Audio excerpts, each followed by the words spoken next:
Haunted road horror story in Hindi. अपनी मंजिल तक पहुंचने के लिए हम सबको रास्ता तय करना होता है और सफर के बाद मिलने वाली मंजिल अगर हमारी मनचाही हो तो उसकी बात ही कुछ और है।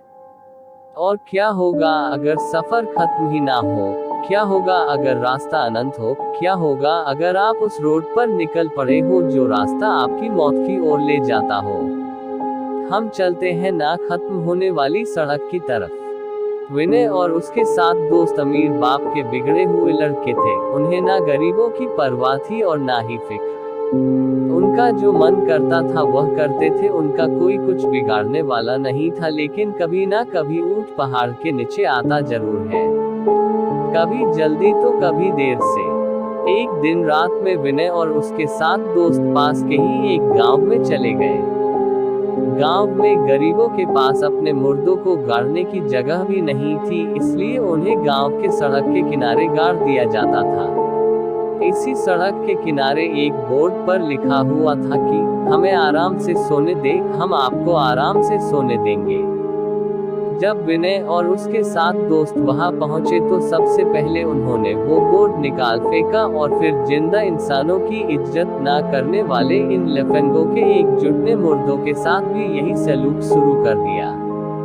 कोई कब्र पर रखे फूलों को फेंकने लगा तो कोई कब्र पर बैठकर शराब पीने लगा, कोई कब्र पर रखे पत्थर को फेंकने लगा तो किसी को कब्र पर पेशाब करने का आइडिया आया।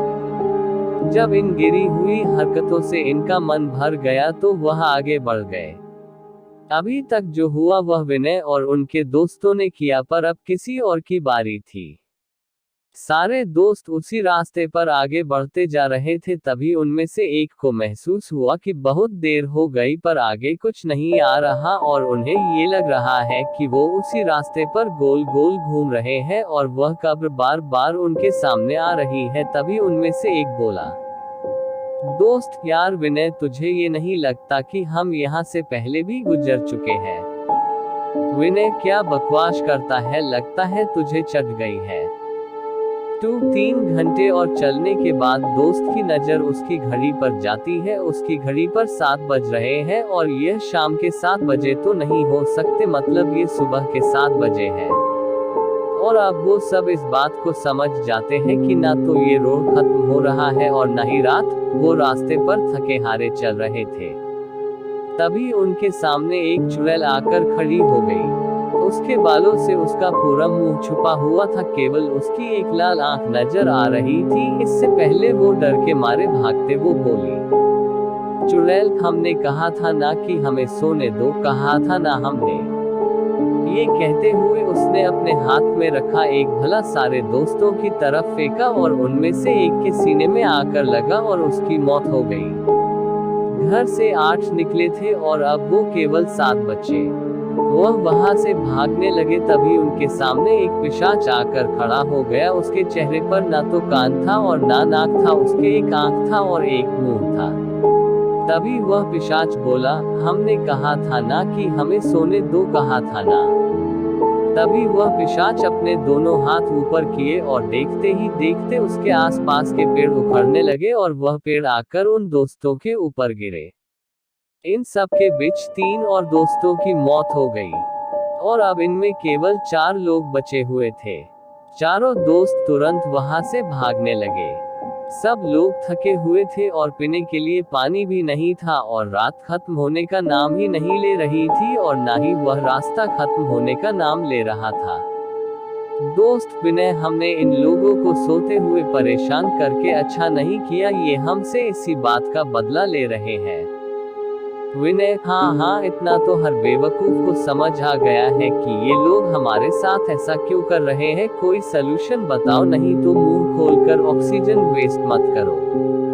इतने में उन्होंने देखा कि रोड में एक गड्ढा हुआ है और उनमें से एक दोस्त गड्ढे में जा गिरा। अब 3 दोस्त बचे थे। तभी उनमें से एक दोस्त बोला, दोस्त, क्यों ना हम अपनी गलती सुधारे। हमने जो कुछ भी उन कब्रों का किया है, अगर हम लोग उसे ठीक कर देते हैं तो शायद हमारी जान बच जाए। विनय, बिल्कुल ठीक कहते हो, चलो।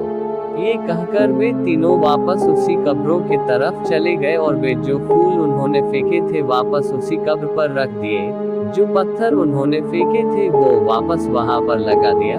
जो शराब की बोतल कब्र पर रखी थी वह वहां से हटा दिया और जिस कब्र पर पेशाब की थी उसे भी उन्होंने साफ कर दिया। वो ये सब कर रहे थे तभी आसमान से एक चुड़ैल उड़ती हुई आई और एक को ले गई। अब दो ही बचे थे। दोस्त अब हम क्या करें विनय, हमने तो सब कुछ सुधार दिया तब भी कुछ नहीं फर्क पड़ रहा।